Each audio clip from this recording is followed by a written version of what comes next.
comment at this point. You know, in 1898, Puerto Rico became part, if you will, of the United States. In 1917, Puerto Ricans were made American citizens. In 1990, for what it's worth, I became a member of Congress.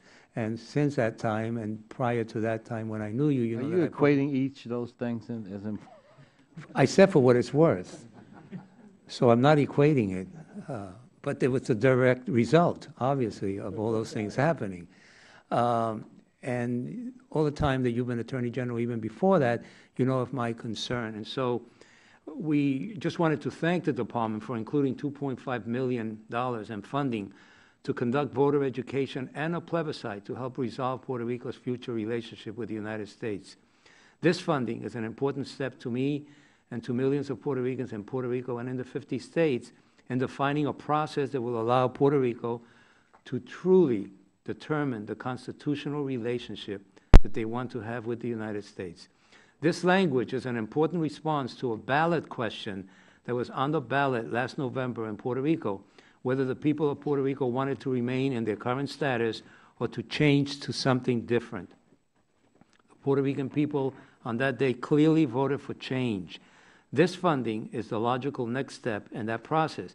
I don't know how the Department plans to implement its responsibilities as it moves forward through this process, but please know that you have a supporter on this initiative in this committee. I've already spoken to the chairman of the full committee, to the chairman of the subcommittee, and I think after 115 years, it is time to resolve the political status of Puerto Rico. It's of great interest to, as I said, to the 4 million who live on the island and to the 4+ million who live throughout the 50 states. And if you care to comment on what the process will be and what you hope to accomplish at the end, I'd appreciate it. Well, under the budget request of, I guess, $2.5 million, the responsibility for devising the expenditure plan is going to rest, as it should, with the State Election Commission. Our role is limited to reviewing the plan and determining whether it's compatible with the Constitution and laws of the United States. But the administration is committed to the principle that political status is a matter of self-determination. And the President's budget proposal reflects his commitment to work with Congress to provide a mechanism for the people of Puerto Rico to decide their own fate. Well, that is our view.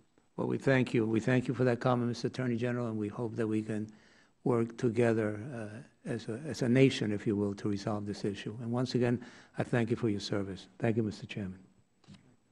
Dr. Harris. Thank you very much, and thank you for appearing this afternoon. I have just two brief areas of question. Then I'm going to